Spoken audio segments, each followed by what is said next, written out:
They arrested her and dragged her far from home, hundreds of miles away from the people she had sworn to protect. The British believed that would be the end of her story.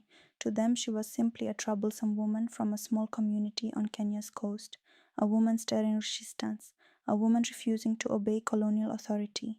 So they removed her from her homeland, convinced that distance and isolation would silence her voice forever. But they were wrong, because against all odds she escaped. And when she returned home, she became something far more powerful than a rebel. She became a legend. Her name was Mekatilili Menza. Long before Kenya gained independence, she stood up against one of the most powerful empires in the world. She carried no rifle, commanded no army, and held no political office. Yet her courage inspired thousands and helped preserve the identity of an entire people. More than a century later, her story continues to echo across Kenya. To understand her fight, we must travel back to the early 1900s. Across Africa, European powers were dividing territories among themselves and extending colonial rule. Communities were disrupted, traditional systems were weakened, and foreign governments tightened their control over vast regions of the continent. Kenya had fallen under British colonial rule. Along the coast lived the Giriama people, a community with deep cultural traditions and a strong sense of identity. For generations, they had preserved their customs, beliefs, and way of life. But life was changing rapidly. British administrators introduced new laws. Traditional leaders lost authority. Land increasingly came under outside control. Young Giriama men were pressured into labor far from their homes and families. To many people, it felt like more than political control. It felt like an attack on their culture and identity. Among those witnessing these changes was a woman who had already experienced profound personal loss. Mekatilili had lost her son. Many historians believe his death was connected to the slave trade networks that had long devastated communities along the East African coast. The loss left a deep wound, but instead of breaking her, it transformed her. Her grief became determination, and that determination would soon spark a movement. Mekatilili understood something powerful. If you want to conquer a people, you do not begin by taking their land. You begin by breaking their spirit. And she refused to let that happen. She traveled from village to village, meeting elders, speaking to families, and bringing communities together. Wherever she went, she carried the same message: protect your culture, protect your land, and protect your future. What made her extraordinary was not only what she said, but how she inspired people to listen. At public gatherings, she performed the traditional Giriama funeral dance known as Kifudu. This was no ordinary dance. It was sacred, emotional, and deeply connected to grief and remembrance. When Mekatilili performed it, crowds were moved. People felt the urgency of her message. Their traditions were disappearing, their freedoms were being challenged, and unless they acted, future generations might lose a part of who they were.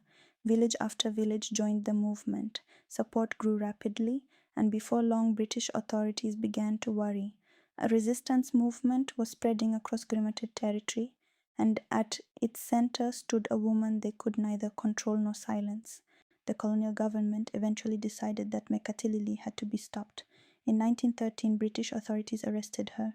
Alongside fellow resistance leader Wanjewa Mwadorikola, she was taken away from Giriama territory and sent into exile. The British believed they had solved the problem. Without her leadership, the movement would collapse. Without her voice, resistance would slowly fade away. But they had underestimated her. What happened next would become one of the most remarkable chapters in Kenyan history.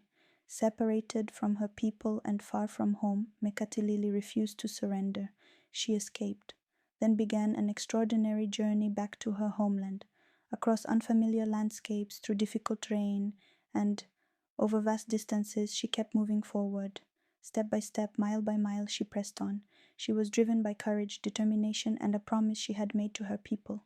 Eventually, against all expectations, she returned home. News spread quickly throughout Giriama territory. The woman the British had tried to remove was back. For many people, it felt almost impossible. Some saw it as a miracle, others saw it as proof that the struggle was far from over. Her return reignited the resistance, but more importantly, it transformed her into something larger than a political leader. She became a symbol of resilience, a symbol of courage, a symbol that even the most powerful empire could not erase a people's identity. The struggle between the Giriama and colonial authorities continued for years. The British had soldiers, prisons, and weapons. But there was one thing they could never fully defeat: the human desire to remain free. Mekatilili's actions helped preserve Giriama culture during one of the most difficult periods in its history. Her courage inspired future generations who would continue the long journey toward independence. Today, her legacy lives on. It lives in classrooms where students learn her story. It lives in books that preserve her memory. It lives in monuments and cultural celebrations across Kenya. And it lives in the stories passed from one generation to the next. Yet beyond Kenya, many people have never heard her name. Perhaps that is one of history's greatest injustices, because some heroes are remembered not because they sought greatness, but because greatness was demanded of them. Mekatilili never ruled a kingdom. She never commanded an army. She never possessed wealth or political power. What she possessed was something far more powerful: the courage to stand when everyone else was expected to kneel, the courage to resist when surrender seemed easier, and the courage to keep moving forward when defeat appeared inevitable. Empires rise and fall, borders change, governments come and go, but courage survives long after power disappears. More than a century later, the voice the British tried to silence is still being heard, and perhaps that is the true measure of a legend: not how loudly they spoke during their lifetime, but how long their story continues to inspire others after they are gone. Mekatilili Menza was not simply a resistance leader. She was a symbol of strength, resilience, and the determination of a people who refused to surrender. And that is why her story continues to endure. If you enjoyed this story, subscribe to Motion Tales for more untold histories, forgotten heroes, and extraordinary journeys through the past.